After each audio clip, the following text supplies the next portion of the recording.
श्रीगणेश रक्ष माम् मुदाकरातमोदकं शताविमुक्तिशातकं कलाधर वतंसकं विलासिलोकरक्षकम् अनायकैकनायकं विनाशितेव दैत्यकं नताशुभासुनाशकं नमामि तं विनायकम् न तेतरादिभीकरं नवोदितार्कभास्वरं नमः सुरारिनिर्झरं नताधिकापदुद्वरम् सुरेश्वरं निधीश्वरं गजेश्वरं गणेश्वरं महेश्वरं तमाश्रये परात्परं निरन्तरम् क्षमस्तलोकसङ्करं निरस्तदैत्यकुञ्जरं दरेदरोदरं वरं वरे भवक्कमक्षरम् कृपाकरं क्षमाकरं मुदाकरं यशस्करं मनस्करं नमस्कृतां नमस्करोमि भास्वरम् अकिञ्चिनार्तिमार्जनं चिरन्तिनोक्तिभाजनं पुरारिपूर्वनन्दनं सुरारिगर्वचर्वणम् प्रपञ्चनादिभीषणं कपोलदानवारणं भजे पुराणवारणं नितान्तकान्तदन्तकान्तमन्तकान्तकात्मजम् अचिन्तरूपमन्तहीनमन्तराय क्रन्दरं हृदन्तरे निरन्तरं वसन्तमेव योगिनां त्वमेकदं त्वमेव तं विचिन्तयामि सन्ततं महागणेश पञ्चरत्न मादरेण योन्वहम्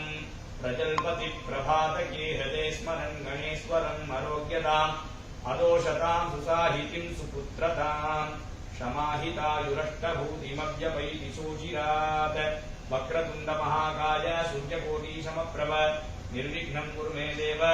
सर्वकार्येषु सर्वदा महागणपतये नमो नमः समस्त उपचारान् समर्पयामि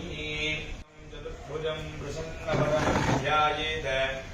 सर्वविघ्न उपशान्तये भुम्भुः प्राणानायम्य अमृतं ब्रह्म भूर्भुवः सुवरा भवो ममोपात्य समस्त दुरित क्षयद्वारा श्री परमेश्वर प्रीत्यर्थं तदेव लग्नं सुदिनं तदेव ताराबलं चन्द्रबलं तदेव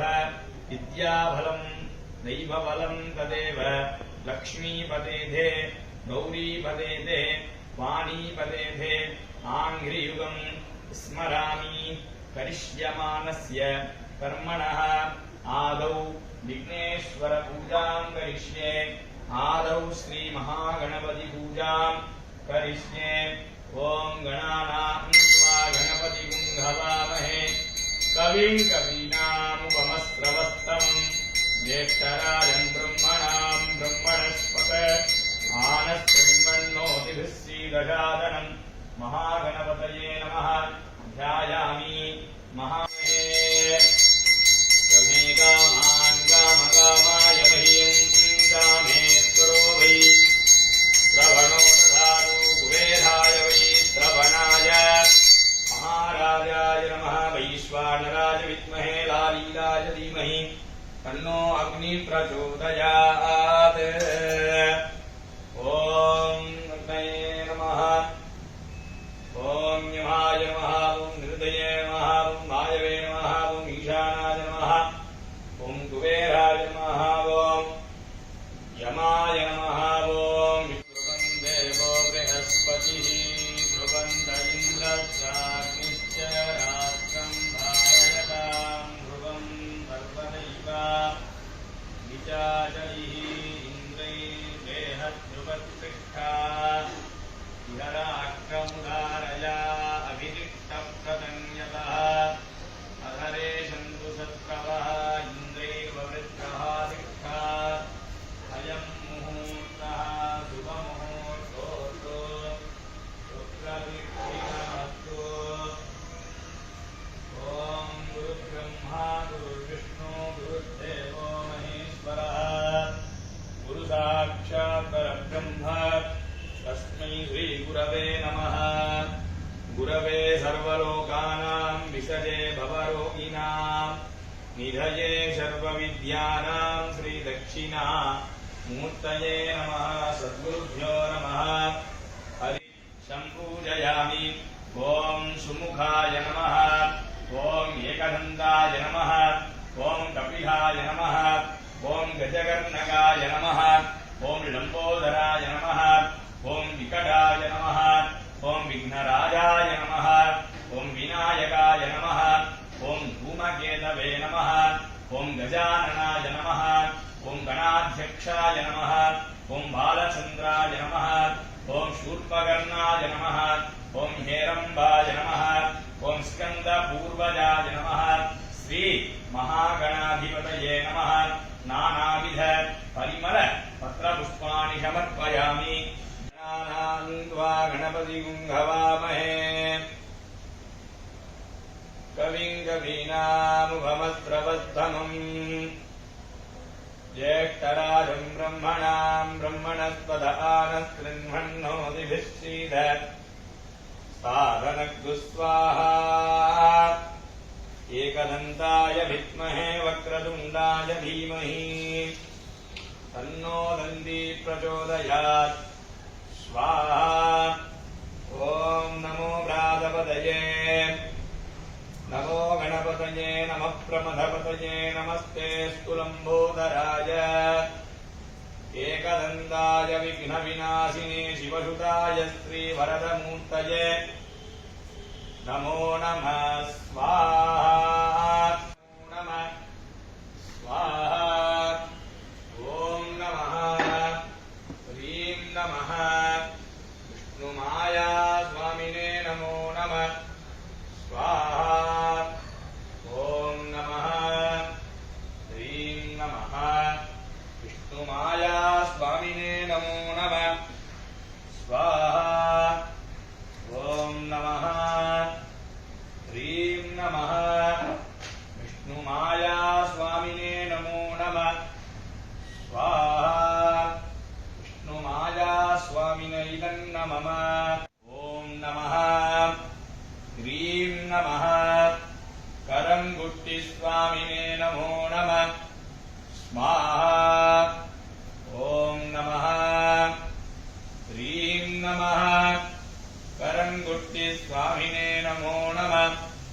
स्वाहा ॐ नमः ह्रीं नमः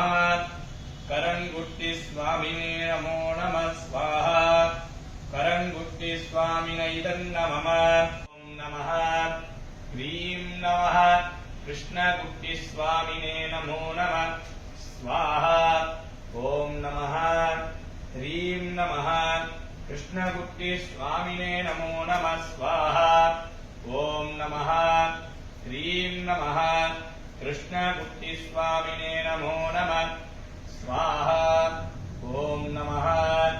ह्रीं नमः कृष्णगुट्टिस्वामिने नमो नमः स्वाहा ॐ नमः ह्रीं नमः कृष्णगुट्टिस्वामिने नमो नमः स्वाहा ॐ नमः ह्रीं नमः कृष्णगुट्टिस्वामिने नमो नमः स्वाहा कृष्णगुट्टिस्वामिन इदन्नमः नमः ह्रीं नमः अघोरगुट्टिस्वामिने नमो नमः स्वाहा ॐ नमः ह्रीं नमः अघोरगुट्टिस्वामिने नमो नमः स्वाहा ॐ नमः ह्रीं नमः अघोरगुट्टिस्वामिने नमो नमः स्वाहा ॐ नमः ह्रीं नमः अघोरगुट्टिस्वामिने नमो नमः स्वाहा अघोरगुट्टिस्वामिने नमः ॐ नमः ह्रीं नमः उच्चिकल्पस्वामिने नमो नमः स्वाहा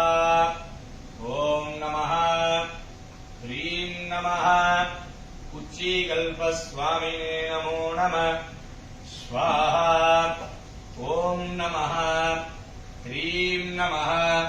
उच्चिकल्पस्वामिने नमो नमः स्वाहा उच्चिकल्पस्वामिन इदन्नमः सेनादिभूयादि भुवनापि पश्यन् अग्निन्दूतं प्रणीमहे होतारं विश्ववेदशम् अस्य यज्ञस्य सुक्रतुम् येषामीशे पशुपतिः पशूनाम् चतुष्पदामुत च द्विपदा निष्पीतोऽयं यज्ञियं भागमेतुराय स्पोषा यजमानस्य शन्तु स्वाहा अधिदेवताभ्यः स्वाहा प्रत्यधिदेवताभ्यः स्वाहा नक्षत्रदेवताभ्यः स्वाहा नमो भगवते सूर्यग्रहाय स्वाहा सूर्यग्रहदोषो निर्दोषोऽस्तु सूर्यग्रहप्रसादबलसिद्धिरस्तु जनेभ्यः अस्माकमस्तु केवलः अधिदेवताभ्यः स्वाहा प्रत्यधिदेवताभ्यः स्वाहा नक्षत्रदेवताभ्यः स्वाहा नमो भगवते शुक्रग्रहाय स्वाहा शुक्रग्रहदोषो निर्दोषोऽस्तु शुक्रग्रहप्रसादबलसिद्धिरस्तु षण्णो देवी अभीष्टय आपो भवन्तु पीतये शय्योरभिस्रवन्तु नः प्रजापतेन त्वदेधानिन्यो विश्वाधातानि परिता बभूव यत्कामास्ते जुहुमस्तन्नो अस्तु वयज्ञस्याम पतयोरयीनाम् इमम्यमप्रस्तरमाहिषीताङ्गिरोऽभिवित्रविश्वम् आत्वा मन्द्रा आगभिहस्तावहन्त्वेनाराजन् हविषामादयस्व स्वाहा ॐ प्रां प्रीं प्रुंशः मन्दाय स्वाहा प्रां प्रीं प्रुंशः मन्दाय स्वाहा प्रां प्रीं प्रुंशः मन्दाय स्वाहा कागध्वजे च पृथिवी मनो ये अन्तरिक्षे ये दिवितेभ्यः सर्पेभ्यः स्वाहा ॐ अनन्तनागाय स्वाहा काट्कोटकनागाय स्वाहा पुलिकनागाय स्वाहा आदिशेषाय स्वाहा संघपालकनागाय स्वाहा ॐ तक्षकनागाय स्वाहा ॐ पद्मनागाय स्वाहा ॐ महापद्मनागाय स्वाहा अष्टनागदेवताभ्यः स्वाहा अष्टनागदोषो निर्दोषोऽस्तु अष्टनागप्रसाद फलसिद्धिरस्तु पूर्णाहुति कालः सर्वं वै पूर्णाहुतिः सर्वमेवाप्नोति अथो इयं वै पूर्णाहुतिः अस्यामेव प्रतिष्ठति साङ्गायै सायुधायै सशक्तिकायै सपरिवारायै कुङ्कुमफलताम्बूलसहित समर्पयामि नमः पूर्णाहुतिं समर्पयामि नमः स्वाहा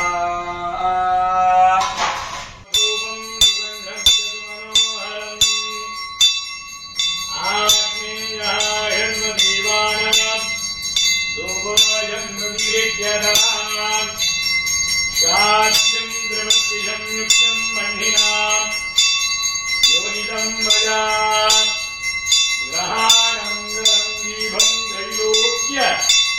वीरापहं दिव्यमङ्गल दीपं दर्शयामि नमः नमः भवे भवेनाथ भवे भवस्वा भगवद्भवाय नमः वामदेवाय नमो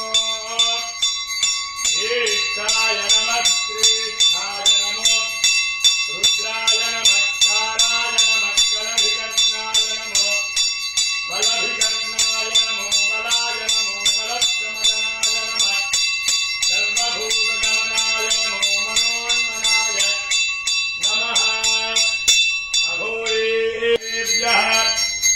सर्वेभ्यः सर्वतरवेभ्यो नमस्ते अस्तु रुद्र रूपेभ्यः तत्पुरुषाय विद्महे